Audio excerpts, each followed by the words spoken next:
श्री कृष्ण जी कर्ण को एक सुनसान जगह पर ले करके जाते हैं और उससे कहते हैं कि तुम तो धर्म के ज्ञाता हो, धर्म की एक एक परत अच्छी तरह जानते हो, फिर भी तुम अधर्मियों का साथ क्यों दे रहे हो, क्यों तुम दुर्योधन का साथ दे रहे हो।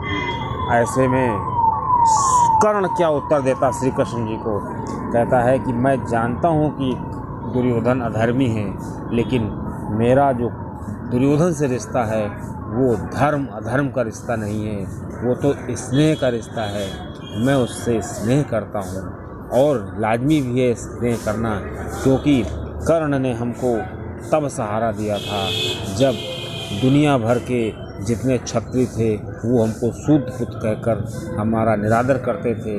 कृपाचार्य और द्रोणाचार्य जैसे जो गुरु थे वो भी हमको अलग रखते थे, बिल्कुल हमको समाज से अलग कर दिया था।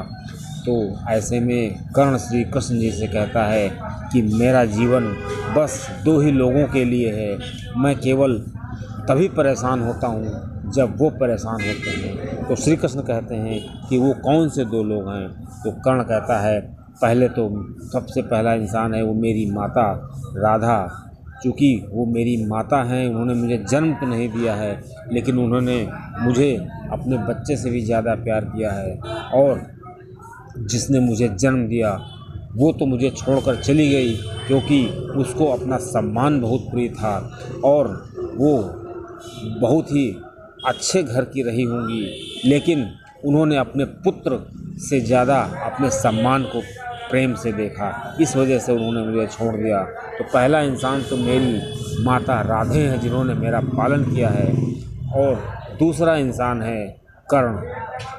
कर्ण ने कहा दूसरा इंसान दुर्योधन है, तो क्योंकि दुर्योधन ने मुझे तब सहारा दिया जब दुनिया भर के लोग मुझे बाहर कर रहे थे, कोई हमको स्वीकार नहीं कर रहा था।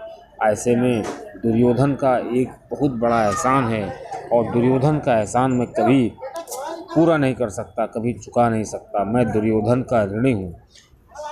अब श्री कृष्ण कहते हैं कि तुम जानते हो कि तुम कौन हो, कभी तुमने ये जानने का प्रयास किया है। तो कर्ण कहता है अब मेरा जीवन मेरे लिए कोई मायने नहीं रखता है, क्योंकि जिस माता ने मुझे त्याग दिया और जिन्होंने मुझे सहारा दिया उन्हीं के लिए मेरा जीवन है। तो श्री कृष्ण जी कहते हैं कि तुम जानते हो कि तुम्हारे 5 बहुत ही बलिष्ठ भाई हैं और वो पांचों जो हैं उनको कोई हरा नहीं सकता है। तो कर्ण समझ जाता है कि ये किसकी बात कर रहा है। तो कर्ण कहता है श्री कृष्ण जी से कहीं आप पांडवों की बात तो नहीं कर रहे हैं। तो श्री कृष्ण जी कहते हैं आपने मुझे बिल्कुल सही पहचाना।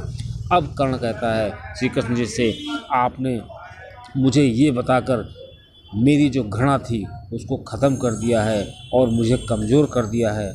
अब मैं अपने दुर्योधन का साथ कैसे दूंगा, अपने दुर्योधन का बदला मैं कैसे लूँगा, क्योंकि जब मैं जान गया हूँ कि अर्जुन मेरा छोटा भाई है, नकुल सहदेव ये सब मेरे भाई हैं, तो मेरे घृणा के बाद बाण कैसे निकलेंगे और कैसे मैं अर्जुन को मार सकूँगा। आपने ये बहुत गलत किया है मुझे जो है बता करके।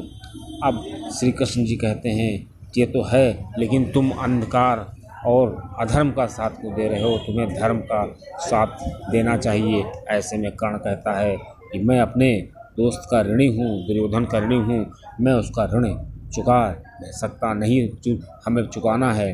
तो श्री कृष्ण जी कहते हैं कि ऐसे अधर्मी का साथ देने से अच्छा है कि ऋणी होकर के मर जाना। अगर ऋणी होकर के मर जाना हो तो ऋणी होना चाहिए। तो ऐसे में कर्ण कहता है कि ऋण लेने से पहले सोचना चाहिए, अगर किसी ने ऋण ले लिया है तो उसे ऋण चुकाना चाहिए और उसको ऋण चुका करके ही मरना चाहिए।